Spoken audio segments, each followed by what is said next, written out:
Salut à tous et bienvenue dans cette nouvelle vidéo où je vais vous partager l'un des pronostics que je joue pour ce samedi. Donc avant, n'hésitez pas à vous abonner et à activer les notifications pour être alerté lorsque je publie une nouvelle vidéo.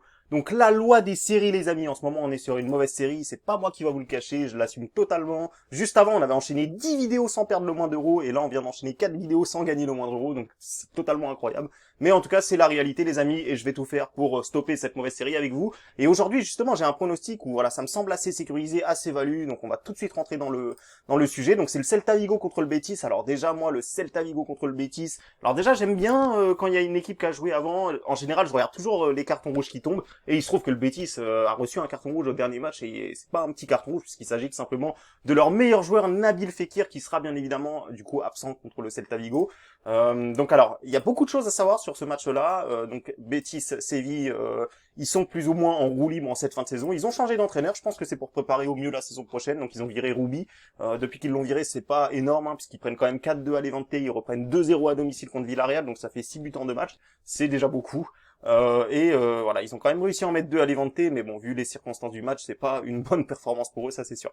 Betis-Séville au match aller, il y a aussi une chose qui est importante à savoir, c'est que le Betis, alors au match aller, ils ont gagné à la dernière seconde sur un but de Nabil Fekir, hein, donc comme vous avez pu le voir là, qui sera pas là du coup sur ce match-là, hein, tout simplement, il sera absent sur ce match-là.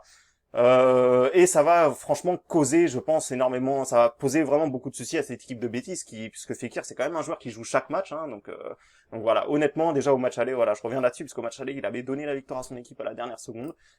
Et le Celta Vigo, voilà, je voulais revenir là-dessus parce que le Celta Vigo est quand même en danger, hein, ici on peut voir qu'ils sont 17e, donc Mallorca qui joue contre l'Atlético ce jeudi.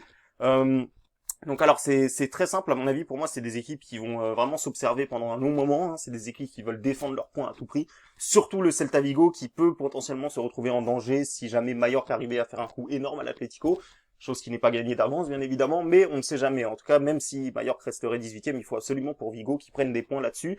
Faut savoir aussi que le classement à domicile réussit plutôt bien à Celta Vigo, hein. C'est une équipe qui a pas perdu, voilà, qui a pas perdu depuis un petit moment. Ils ont une défaite ici contre Villarreal, 0-1 ici contre Getafe ici.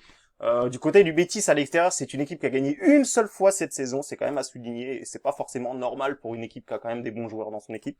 Donc voilà, donc niveau stade domicile, même si en ce moment, je le répète, faut pas trop prendre ça en compte avec le manque de supporters, avec le fait qu'il n'y ait pas de supporters, mais c'est quand même un point positif pour le Celta Vigo. Celta Vigo qui a pris 5-1 au dernier match. Alors pour moi, je vais pas tout de suite, je vais vous dire tout de suite, pour moi c'était un accident ce match-là, surtout si on regarde les stats, etc. Ça a été quand même un match équilibré. Simplement, Mallorca a eu énormément de réussite sur ce match-là. Faut dire les choses, hein, très clairement. Et donc voilà, pour moi, ça me semble quand même être un léger avantage du côté du Celta Vigo, parce que voilà, quand même, ils ont plus d'enjeux là-dessus. Il faut vraiment quand même qu'ils grattent des points cette fin de saison pour s'assurer le plus rapidement possible le maintien. Du côté du Betis, c'est quasiment fait, parce qu'il y a quand même beaucoup d'équipes derrière eux. Donc voilà, pour moi déjà, niveau de la motivation, avantage Celta Vigo. Niveau de l'effectif, avantage Celta Vigo, de par le fait que voilà, Fekir ne sera pas là. Il y a également des absents du côté de Vigo, mais tout ce qui est Iago Aspas, tous leurs bons joueurs, Rafinha, tout ça, ils sont tous là. Ça, il y aura pas de souci là-dessus. Au dernier match, ils restent sur un 2-2 contre le Barça. Ils ont gagné 6-0 contre Alaves. Ils semblent quand même bien, depuis la reprise, bien s'en sortir quand même à domicile. Donc voilà, honnêtement, quand même, il y a beaucoup d'avantages pour le Celta Vigo. Quand on regarde les cotes, c'est quand même assez incroyable de voir des cotes comme ça.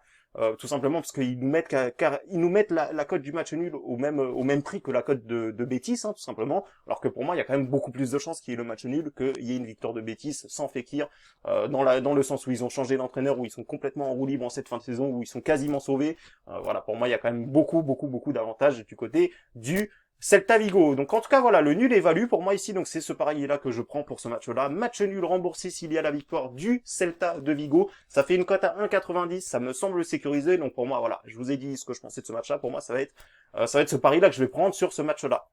Les amis, il y aura d'autres pronostics que je vais vous partager publiquement, donc n'hésitez pas à me rajouter sur Snapchat. Voilà, il y a dimanche, il y a beaucoup de pronostics que j'ai en vue, donc c'est sans doute dimanche que je vais vous en envoyer le plus. Donc les amis, voilà, vous avez tout pour me rejoindre, je vous laisse. En tout cas, j'espère qu'on va pouvoir stopper cette mauvaise série et qu'on va encaisser ensemble les amis.